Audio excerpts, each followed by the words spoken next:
Okay, hi. Hi, everybody out there. Okay, we're here in Pomona, New York with Bob SCHWARTZ, Mr. Robert SCHWARTZ, who is the owner of Eneslow in New York. And the reason how we met Bob is we did a project called Go Boot. And Eneslow designed the boot and made this boot. It was with electric stimulation. And we got to know Bob and Mati, who's here with him today. And I had There's a message, excuse me, there's a message from a Carol Neely. She's in the wrong place. She doesn't know where it so is. tell her where to go. Okay, so what is the Yeah, what 1681? building, what 16, store number is this? 1621. It just says Power MMA outside. Next to Smash Burger. And next to And flags, including Israeli flags. and the hardware store. Yeah, next to Next the to- hardware store. It's easiest to see. It's good. Okay, so I have a pet peeve, and that is feet, because feet are our foundation. We need them to carry us through our life. If we don't have anything good to stand on, what are we gonna do? We can't get around. So, thank you for all coming today. And Bob will tell you where his store is in the city and how to get to him. But meanwhile, we're gonna learn a lot today about our foundation. Thank you so much. First of all, I don't have a beef. I'm a vegetarian. So unlike Susan, who has a beef, I have fish. That's called Bob Humor. Also, I want to introduce my colleague, Moti Hepes, who is really the inspiration for this particular project, our senior manager up at Dorothy's for the last 20 plus years. And a man who's been in the field forever, and he leads the Eneslow team at our headquarters in Manhattan at 3rd Avenue and 75th Street next to Cinderella. We're also in Little Neck, Queens. So you can have a seat and relax for a few as I kind of take you through our thinking of why we're here and what we think is important for all of you. All of us, really, because as Susan said, the feet is our foundation, and when they don't work properly, we're in a lot of trouble.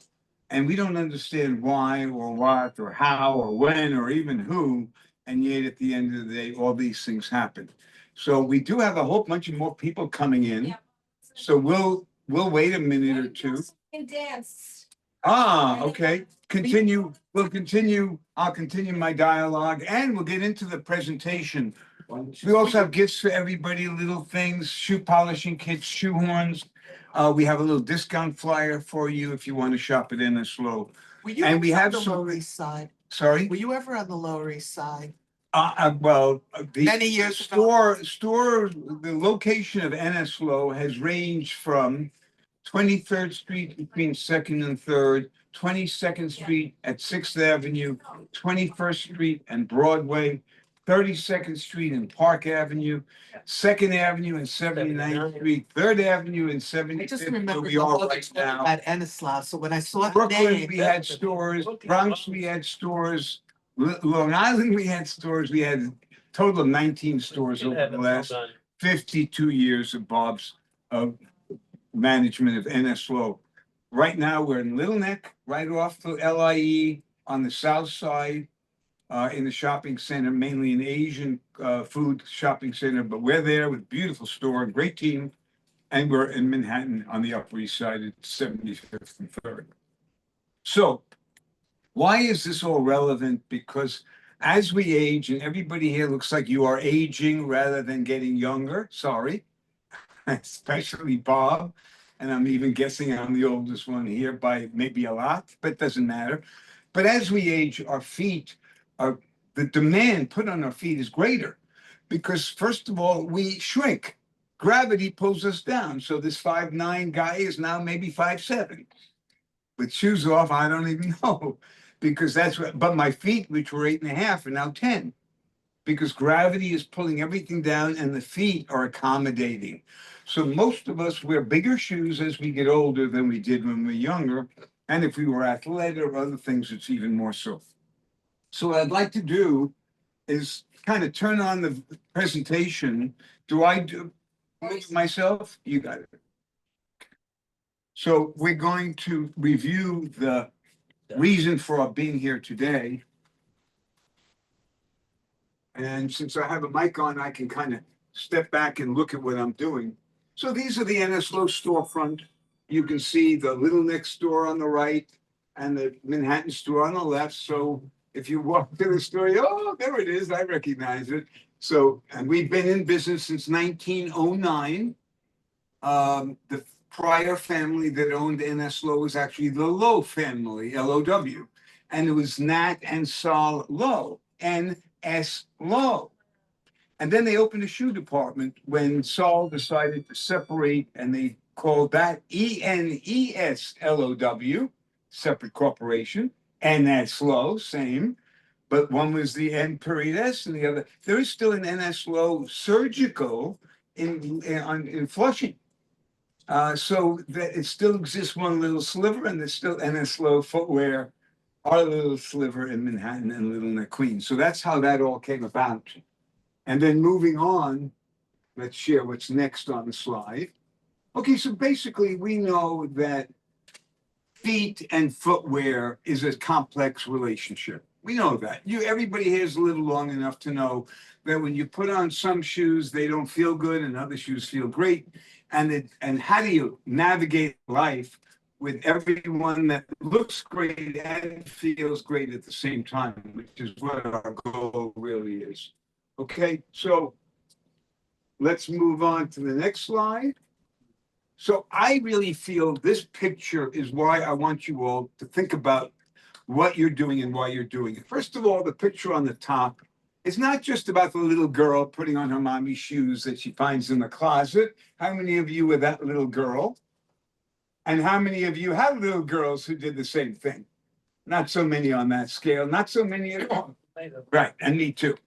So anyway, but what are we looking at? We're looking at a shoe that really is not a shoe. That's really a slipper, that thing on top, right? You can see it's a slipper. So shoes that look like that are not really shoes, meaning they're not functional as shoes would be functional. They are more of the slipper house shoe because there's no support in them. And they're open all the way. So to keep your foot in, it's very hard to do, right? If a shoe's open a long way, it feels like the shoe's too big and your heel comes out of them, even if the shoe isn't too big. So style and what you wear and for each purpose, it's fine for a slipper. Getting off the bed, going to the bathroom is fine, but go out on the concrete planet wearing it, not quite the same. On the bottom, however, is the concept in a functional way. Why did I choose that shoe? Because most women need a little heel height, don't do well with completely flat shoes. So that one on top is a completely flat shoe. And yet our studies over all the years, about 1.25 inches heel for women, happy, feet don't hurt, walking, flying down the universe. So the understanding, but what did we add to that shoe? A strap, so that we hold the shoe on. Because if we leave the shoe open, the foot's going to come out of it unless the shoe is too small. That's why we add strap and buckle, Velcro and straps, back straps, front straps, and all kinds of straps, because that's the way you keep the shoe on.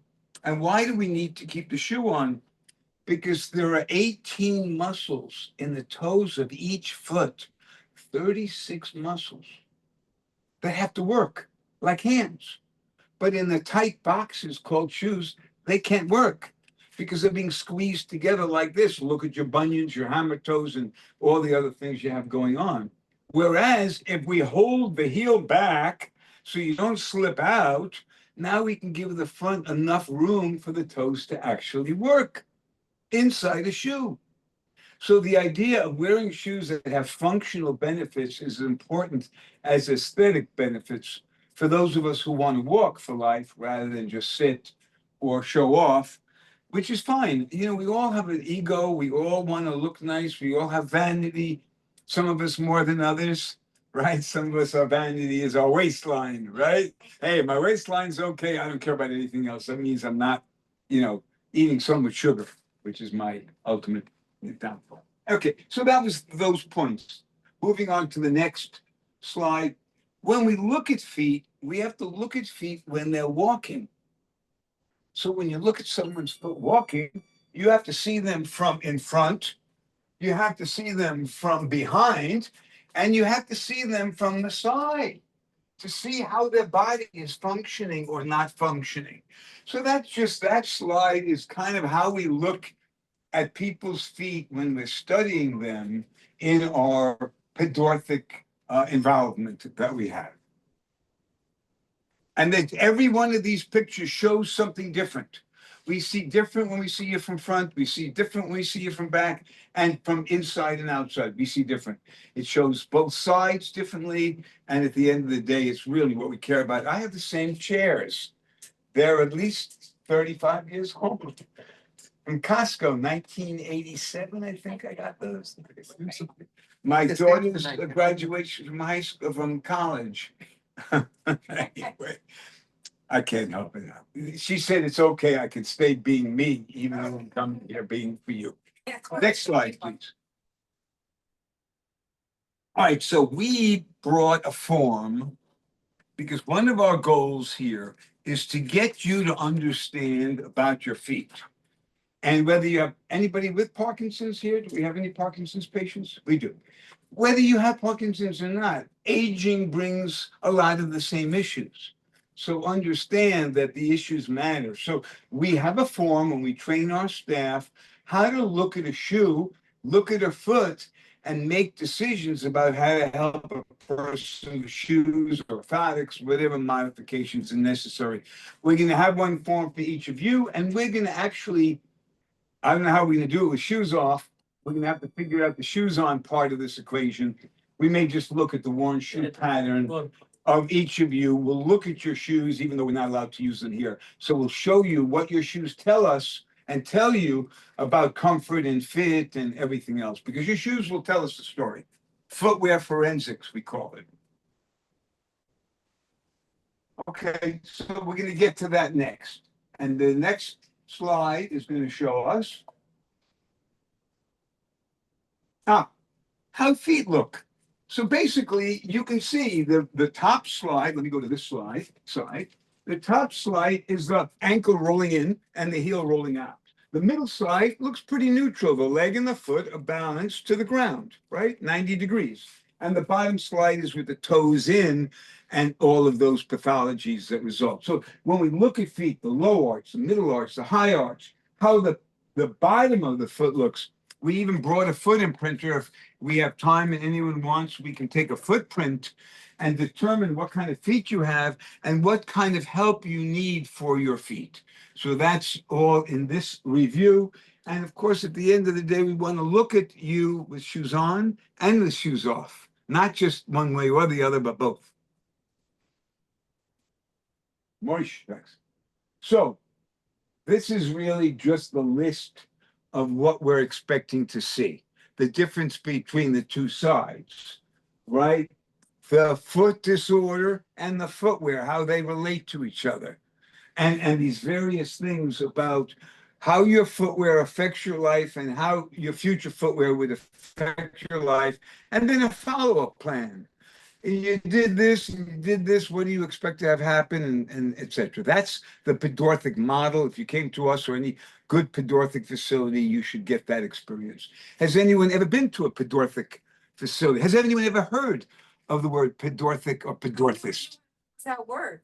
It's a very difficult thing. The profession has been recognized by the government for 50 years as a legitimate healthcare profession.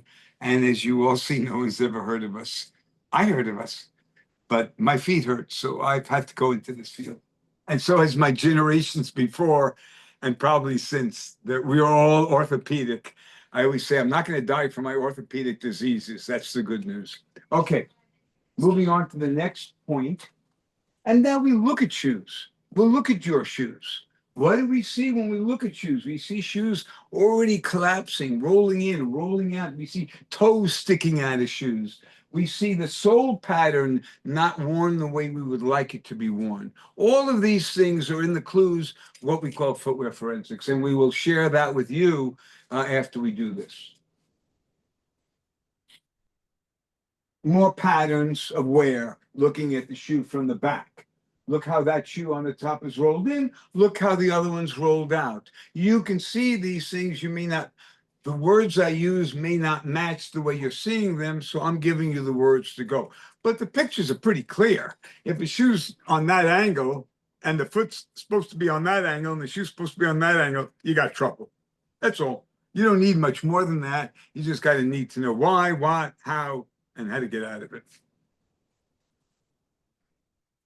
Okay, other things you can see, the lining's torn, the Band-Aids on the back of the heels, you know, and it bumps on the heel. I happen to have a very big deformity on my right ankle called the Haglund's deformity, and this big bump sticks out so that any shoe hurts me. I guess that's why I'm still in this business. It wasn't about profit and loss, I promise. It's more like a hobby since the pandemic. Okay, so these are some of the things that we're looking at. Just again, little pieces of evidence to get us to our conclusion. And then we'll do modifications to shoes accordingly. Okay, so in our forensics, the host would like you to unmute. Okay. So again, we're looking at wear patterns. We're looking at all the components of the shoe. If you look at that right shoe, you see it's a high top shoe. You can see there's an orthotic built in. You can see there's a counter, a frame around the back of the shoe. You can see the separate insert. Again, just these are the pieces we're looking at to come up with the answers to help you. Wear patterns, nothing more valuable than looking at the actual wear patterns. They show your pressure. They show where you're hurting or not hurting. They show whether you're balanced or imbalanced just by looking at an insole wear pattern. And the material, you can see on the far right the cork base, and you don't know that. And then I can see the blue material with the light blue lining, which is a polyurethane foam. And then you can look on top and see the patterns, the wear patterns. You can even see where the foot is tearing the little bit of the top cover on the insert. All these things give us clues. And then you look at the shoe, and you look at the insert, and you look at the foot, and you watch the person stand and watch the person walk. Hey, you should be able to know something from that, right? You don't need a lot of experience. You just need to be alert, and those things really make a difference. Very important concept is the shoe should match the shape of the foot. So if the foot looks like that, the shoe shouldn't look like that. It should look that same shape. Well, that foot isn't just wide, it's also turning out, right? If straight ahead is here and I'm turning you out, so you have to accommodate the foot turning out, even though you're walking straight ahead.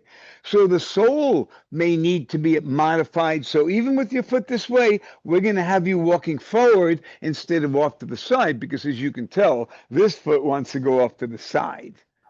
So these are the things that we can say. If we start with the right shape, the shape of the shoe actually matches the foot, then we can customize the rest of the shoe for balance and gait and those kind of things. But if the shoe doesn't match the foot, let's take a foot like I'm showing you. Very flat in the arch, really wide in the medial side here. I can't give you a shoe that's for a foot like that. This is the foot I'm dealing with. I got to give you a shoe for this foot, but for me, I give a shoe with this foot because I have a very high arch. So it's the opposite. So these are things in picking shoes, and these shoes are available in stock. This is not custom footwear.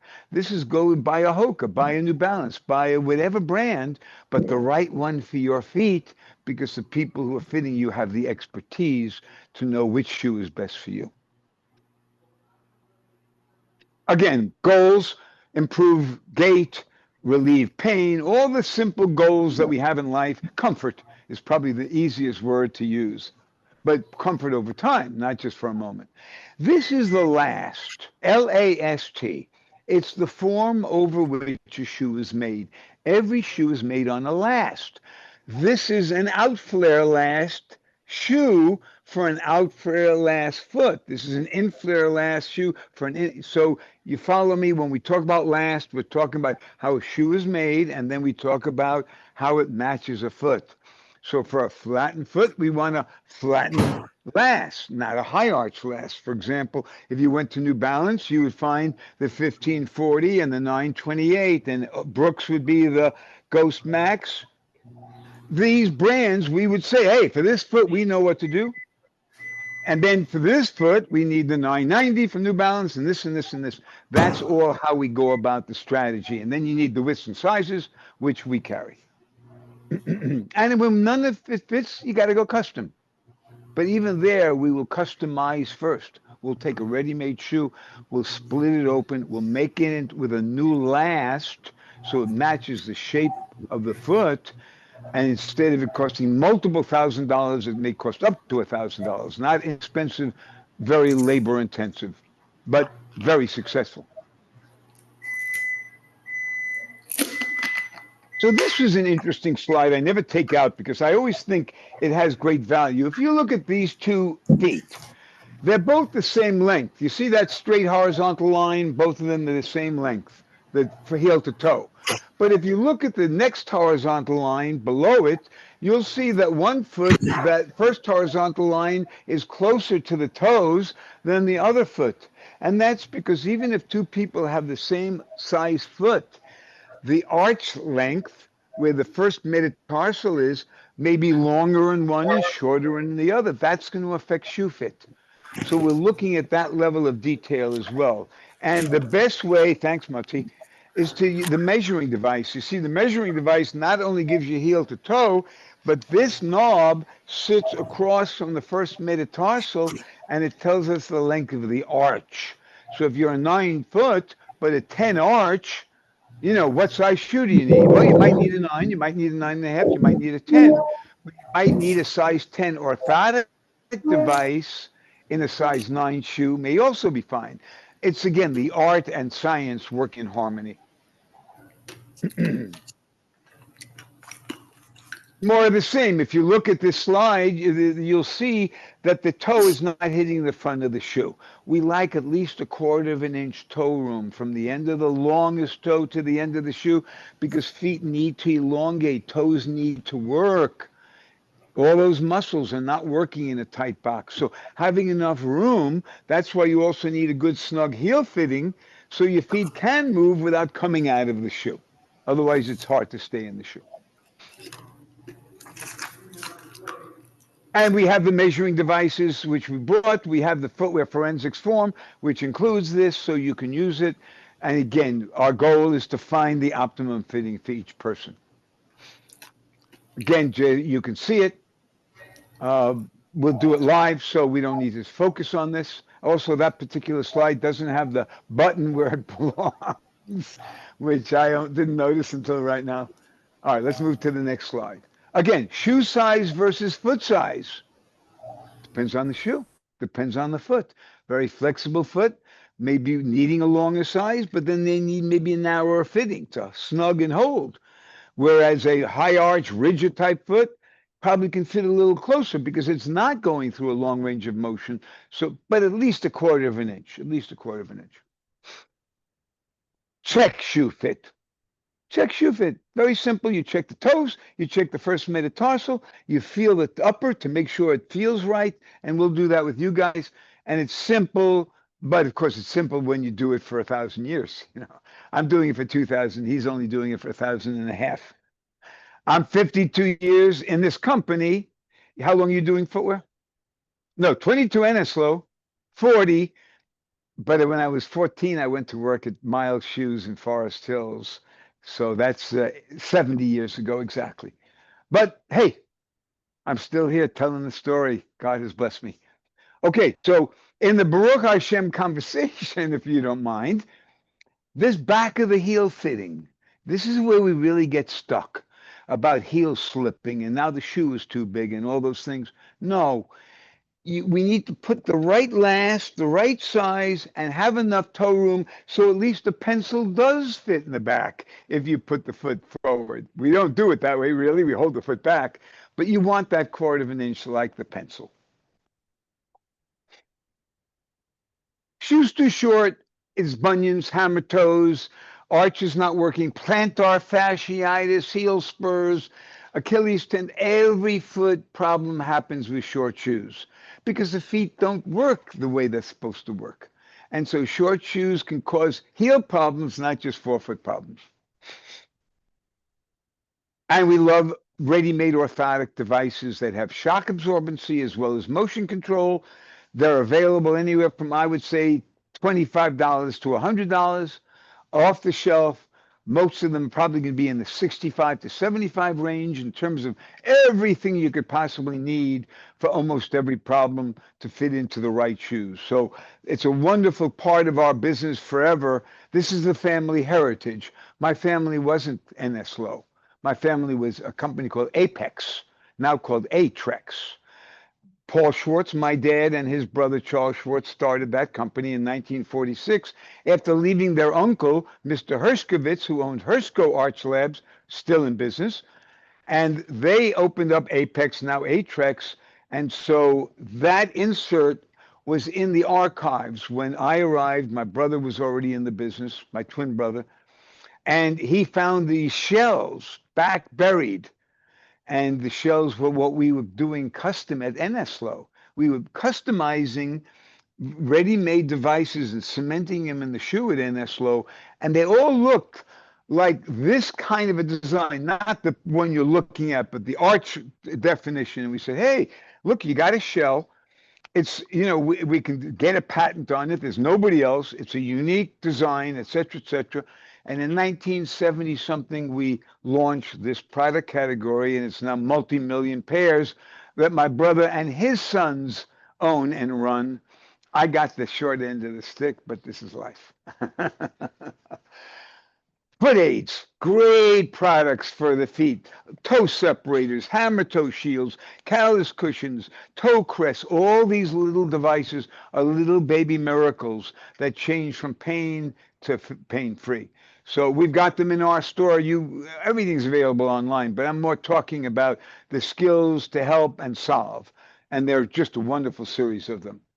Okay, some of the problems we run into in Parkinson's, we really run into in a lot of things. Parkinson's has its own lineup because it becomes more extreme over time. It is really the progression that we have to manage. And I've been dealing with Parkinson's in the family.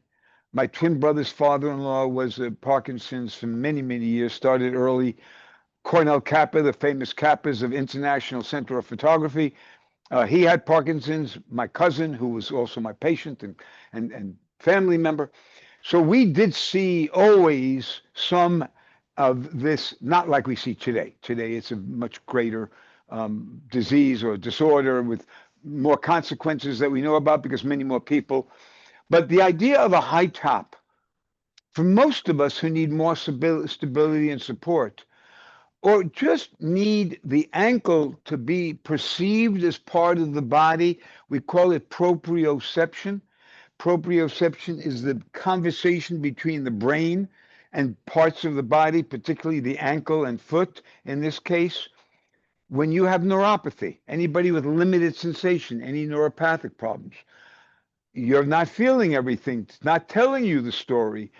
A high top gives you that extra purchase, that extra security blanket, that extra feeling of connection to the ground and to your foot and to your body because the brain and they work together.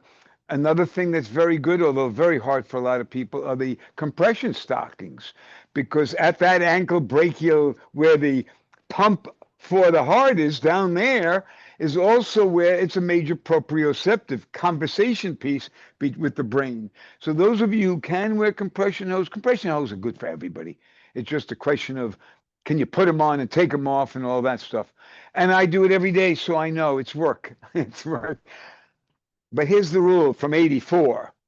I do it so I can, not because I can. I do it so I can. And when we think about that, we turn over our responsibility for our lives to ourselves, not to somebody else. And you're all here, which means you're all independent, which God bless you all. You're my sisters and brothers out here on the planet living while others are at home not.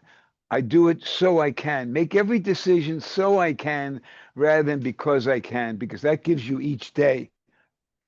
Mom left at 107. I got her wisdom to the end. Her last thing she said to me is, Bob, please, I don't want any more obligations. And that was her last statement. And then she left a little while later. It was still another couple of weeks. But so we all have our reason for being here. And just remember, do it so you can, because that's how you stay young and vibrant and all those things. All right. So if the boot isn't good enough, we can go to the ankle brace, right? We want that ankle engaged if we've got instability through the ankle. So all those things around the ankle, include them in your thought process. And there are various versions, and everybody has their own needs. You know, for a guy like me, the ankle gauntlet. I was an athlete my whole life, always ankle injuries. So I put my ankle gauntlets on before I went to play sports. That was my life. And I'd wear high tops. I mean, today I didn't because I was coming from a different place, but I wear high tops every day because I really want that extra support with my issues. So think about your issues, find the best solutions. Leg length discrepancies. I think somebody earlier saw the leg length discrepancy. Did you not? Who was it? Who was walking for us earlier? I don't see you sitting here. The young lady. Oh. She's Still there. But we saw her shoulder was up on one here. Bob, you see a leg length discrepancy if you look at Bob's shoulders? Right? Lower on this side. Am I lower at the hip? Well, that's an important consideration. Am I or am I not? You know, etc. I wore elevations on my left side for decades until I had an evaluation that said, no, you have no leg length discrepancy, Bob. You have muscle imbalances. Your right glute doesn't fire. Your left is to this. Your right is to that. Let's get you back balanced, supported, etc. I can live with my leg length discrepancy based on muscle rehabilitation and strengthening. And I'm very true to it because mom stayed until 107. Oh my God. You know. All right. So anyway, that's that. But we can help you with any leg length discrepancies that need shoe modifications. And they don't know how to do it. Hey, and then we get to Parkinson's Wellness Project. And this was the project that Mutty and Susan and Maurice worked on together at our store in New York. And we literally took a boot that was 3/4 length and we added, and this was just to show we can do anything. None of you need this. I don't know that anyone needs this. This is, yeah.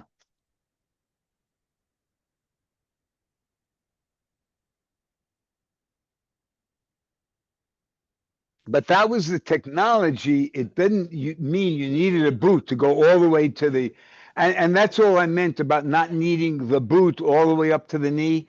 We did the boot all the way up to the knee because that was how they wanted it, which worked fine. Our experience from the studies we've done, we have very limited experience, so it's speculative, but there is some experience, is that it isn't about how high up the leg you go with the boot. It's about the technology on the leg. We think if you just wear the chukka boot height, like we showed you in that earlier picture of the little boot, that's ideal for all the reasons I mentioned. Ankle support, proprioception, balance, alignment. So I think this is taking it all the way to the ultimate degree of the technology inside the boot all the way to the top of the calf, all of these perfections that are practical if money is no object, but isn't necessary to achieve the goals you're looking for with regard to the feedback. And that's in that proprioception conversation, interestingly enough, is that's how you get tuned in. Okay, so again, we're in that same conversation. That was the finished product. This is where it went from. We even had a finishing. We finished it differently. Each thing we did was to give it a unique finish that the person wanted, and then it ended up being the boot all the way up. You can do, this is actually how we did it. We started with the low, we added the material, and then we worked our way up with padding and all that. Changed the soles completely. We're going to get to the rocker because parts of what made this important is, I'm not showing you well here, so I'm going to wait till I get to another slide, but good point that Mutty just made. If you look, you can see the front toe is kind of curved up. That's a very important feature for everybody. It's called a rocker sole. It's called toe spring. As a matter of fact, I'm going to give you all a handout of the various types of rockers because aging, you need the rocker. Parkinson's, you need the rocker. Ankle instability, Bob, you need the rocker. Rockers are amazing. They're in the billion-dollar industry now. On Running, Hoka, New Balance, Skechers. Everybody is doing rocker sole shoes, which is fantastic, except which is the right one for you? Which is the right one for the next person? And they don't have those skills and knowledge. So it's very important to understand the idea of a rocker is great, but which rocker is right. And so when we look at rockers, and we'll continue on, if you don't mind, hit the next slide for me. Okay, so this was an interesting presentation from the Michael J. Fox Foundation, obviously a Parkinson's initiative on a high level. And they talked about what shoes were wrong and right. And so I included it in here, and it's on their foundation website. So you can always go to the Michael J. Fox Foundation for this. But basically, it talked about where you need stability and support. You need, for example, they talk about flares. You need flares. What is a flare? It's a broadening of the base. So it gives you more stability, right? Everyone would know that if you have a narrow base versus a broad base is more stable than a narrow base. And that's the principle which they brought up, which is in our whole teaching as well. And in ours. So that idea of making sure the base of the shoe is wide enough, both sides, a nice broad base, very important for those of you who have this order, right? Then you talk about the material. You want lightweight material. You want breathable material. You don't want heavy, stiff material. Material is not really an issue in high-grade footwear.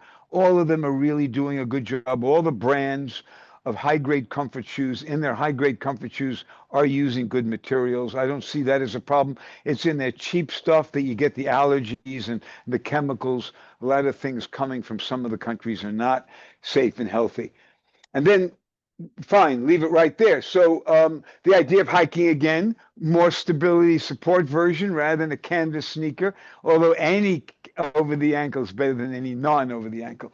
But a good stables one. And you can even see on the right one that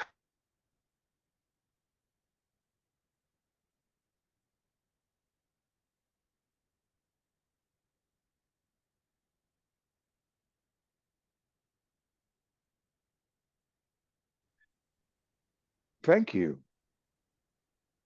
This shoe is no longer there. Now it's me on the right. Oh, look at that head. What happened? What did I do? Oh, you got internet. Okay, so we can stop because frankly, I think we're in a good place. I don't think you need to see more of this. Oh, we're back on? Okay. This is just another example of fitting a foot shape. You got hammer toes and bunions. The shape of the shoe should match. But that shoe on the right, a little bit covered over, that's all stretch. Phenomenal product out of solely this is Germany. Germany. All stretch uppers. We have a number of brands, all stretch uppers. So you can get a good snug orthopedic fit and yet have all the toe box room you need for hammer toes and bunions. So this is one, and there are more and more of them as well. I don't know if we can get to the next slide, but the next slide will have more. These are all mesh stretch uppers. Phenomenal. Berkerman out of Germany. Berkerman, 18 something, the 150-year-old company. A wonderful ass, mesh, comfort, lightweight, cushiony, but stretch uppers, particularly at this time of year, ideal. More of the same conversation. What are the features that belong in a shoe for a shoe to be a functional, comfortable shoe? That's what this is. The list of all those features. You want a padded tongue. You want certain things which are built into the best walking shoes anyway. This slide is done to talk about the shuffling gait. So if you are not able to lift your toes, right, you need a smooth sole. You don't need grids. You need a smooth sole. And you need more toe spring so you don't catch your toe. So anyone who has that, and Parkinson's does take us there, that is definitely a problem with Parkinson's, lifting our toes. And so the idea of making sure that the sole itself, and this happens to be an SAS shoe, I think it's even still in line with a fairly smooth sole, The other thing about when you do have a shuffle gait, you want to wear the smallest size. You don't want a long shoe. Because then it's longer lever arm, but you don't want it short. Moccasin left. Moccasin pattern is the smallest fit because the moccasin allows the foot to go near the front without being too short. So literally the pattern of the upper moccasin pattern is going to be ideal for those of you who are worried about too long of a shoe, but you do not want your toes hitting the front of the shoe. I still want the 1/4 inch, but I want it where I still have room so you're not getting more than the absolute amount necessary. So this is very good. As I say, it was an SAS version that we carry, but the sole was really the key, not the best slide. This is another very good technology. Do I want to know about time? My time? What time is it? 12:14. I'm fine. Okay. Even I can't over time. All right. So this is a slip-on shoe. This is a company called Kizik. We have two companies, Orthofeet and Kizik. We know Skechers has them as well. But I will tell you one thing, and I admire the Skechers people. They're brilliant marketers and they're outselling everybody. The quality is low. The midsole and outsole is poor. The durability isn't there. And you're investing in something that has short-term value versus spend a little more and get long. These are probably $1.50, 150-ish Orthofeet and Kizik. And the difference in durability and comfort and fit and quality is just dramatic. So I would urge you to look for that in your local communities where I would choose Orthofeet or Kizik over Skechers. And again, these are just a couple of the styles, but the rocker sole is still a big feature. And the counter around the outside, a big feature because the the shoe is shoe's built with a lot of stability. and the toe spring, I keep using the word, for the toes to clear if you have a shuffle gait or a slow down gait or you're worried about tripping or catching your toe. And I think most of us, as we move on up the ladder, we have to face that. Bob, are we gonna get into people's individual? Yeah, we're going to do all of it. Finish this and then it's all a a free for all. I'll just need everyone to bring their shoes over so we can evaluate them. We won't put them on, but we will do a review with each person on their footwear. And if we need to put it on, I guess we'll do it outside the mat. Okay, so just more of the same conversation. Open shoes for house shoes. Support in the house. Get off the bed and get into something supportive. To go to the bathroom, to go to the kitchen, to get up and go. Barefooted is not a smart strategy for almost all of us. And if you pick things that are really good and have support and have all that toe spring, you get great product and you never need to get out of these. When I'm home, and I'm home a lot nowadays, I only wear these. I don't wear any of my clothes lace-up boots and Oxfords because I'm home. I don't need to. I can do all my walking, but I'm in a safe environment. I'm not going out. I'm not facing the elements.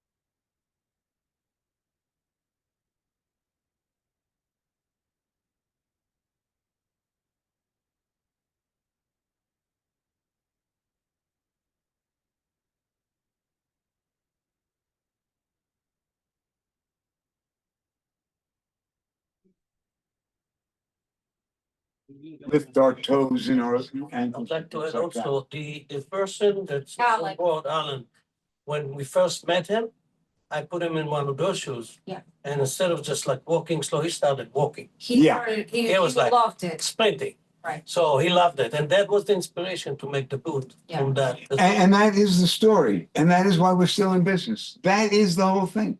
The miracle of changing people's lives. Can you help somebody with their foot turns out? Of course, we dealt people with all feet. And with only one foot and only with partial feet. I mean, That's where the falling comes from. The foot. the falling actually starts at the core. Oh. Remember, everything, we don't walk from our feet. We walk from our hips and all of the muscles start here. So getting ourselves into this condition is the real work. And then the feet don't have to work so hard, but the feet still have to work. Hi. I have a question. Sure. I'm a Feldenkrais practitioner, and I work a lot with feet. I work a lot with hips. I work a lot with that. And I think that what you're saying about the shoes are very important in terms of having the toes up, when you're not anybody. When you're putting the toes up, you're ready to slip. So I'm wondering if you at all deal with, shoes are extraordinary, they're so important. But is there a possibility to also work with the system? Well, you know, we need you for the system.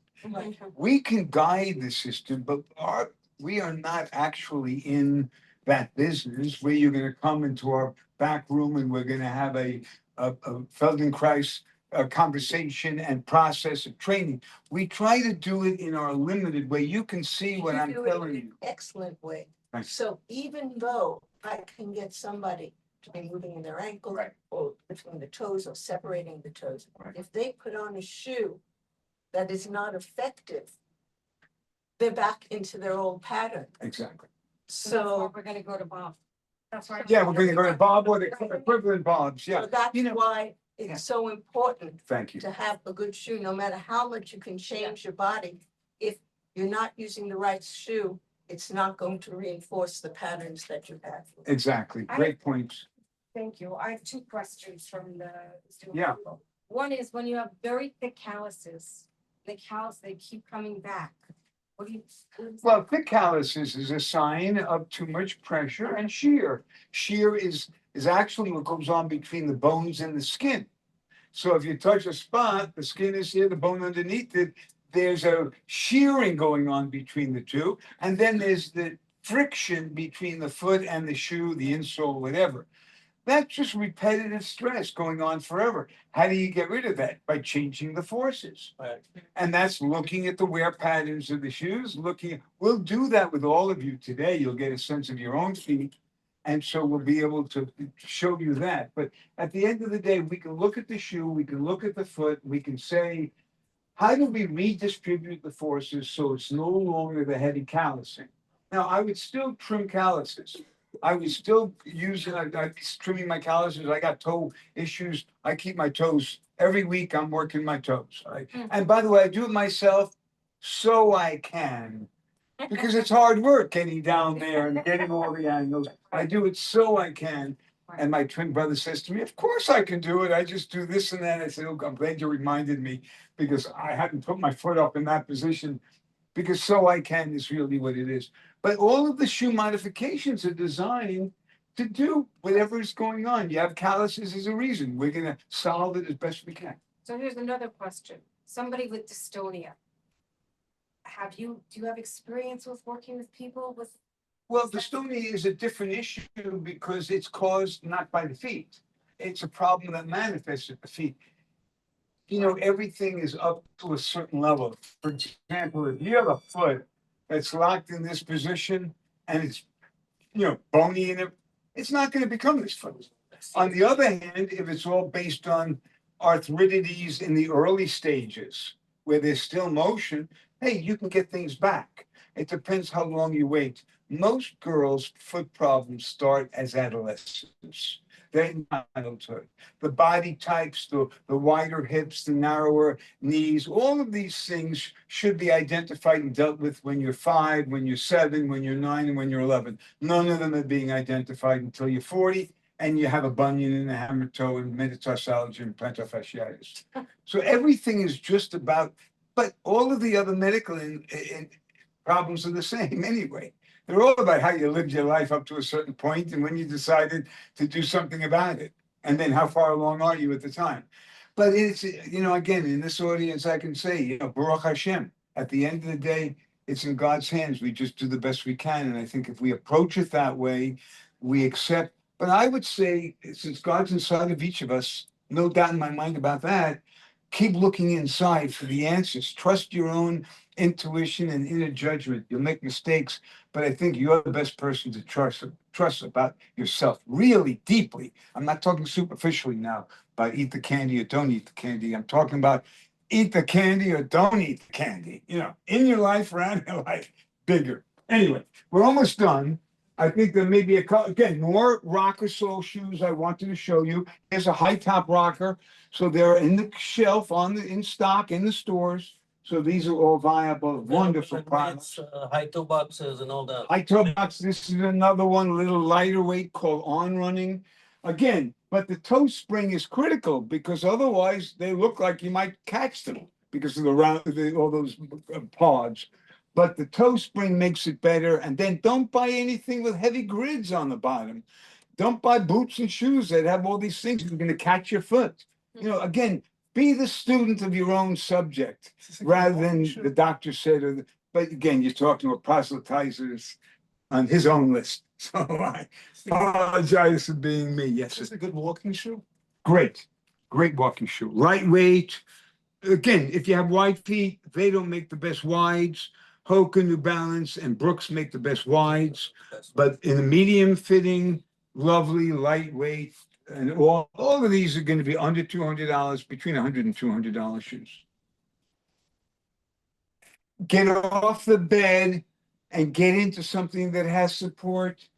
That's a sandal, it's a shoe, it's a slipper, it's anything. That's a clog, it's a slipper, it's a shoe, it's anything. But these are ideal to get off the bed because you can just slip them on and then use those 18 muscles to hold them on. Put your feet back to So work. you think that's better than being barefoot? 100%.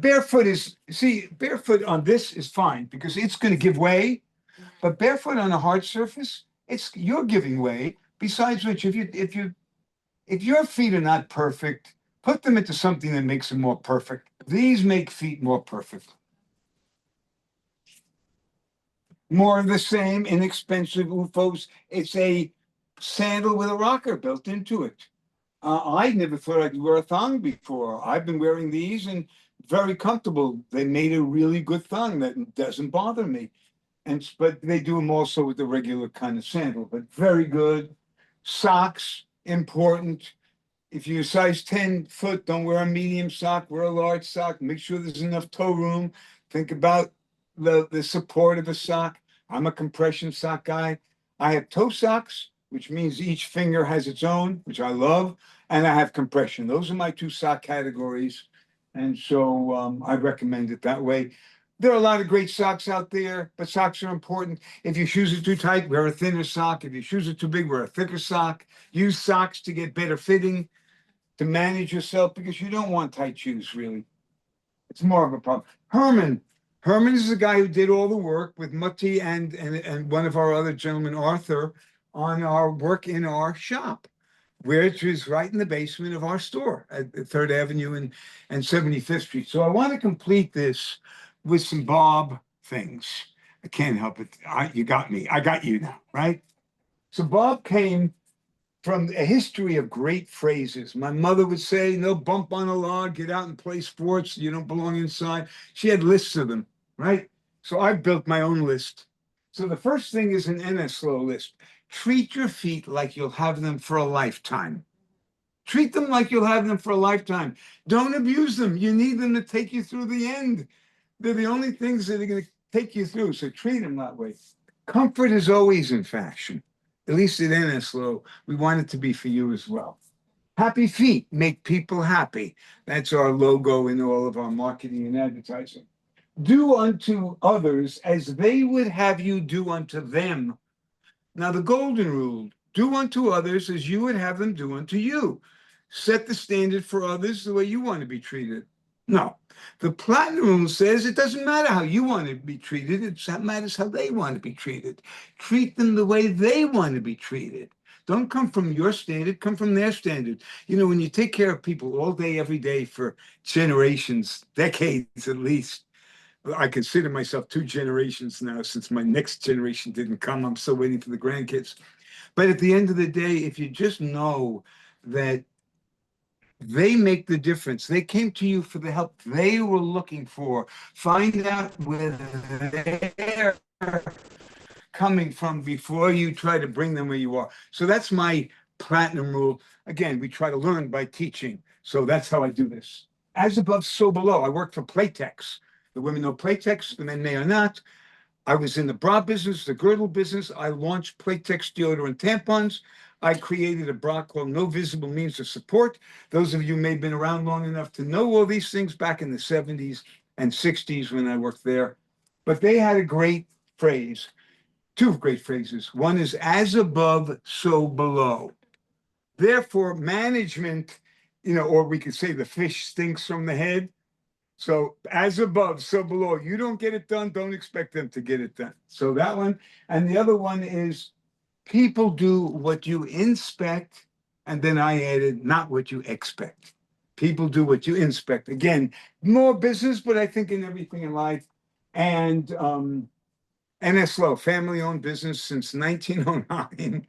And that's my story today.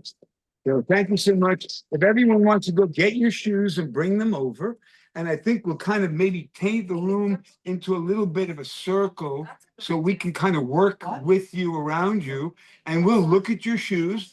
We'll measure your feet. Two shoes? Are you only if you're wearing on both feet?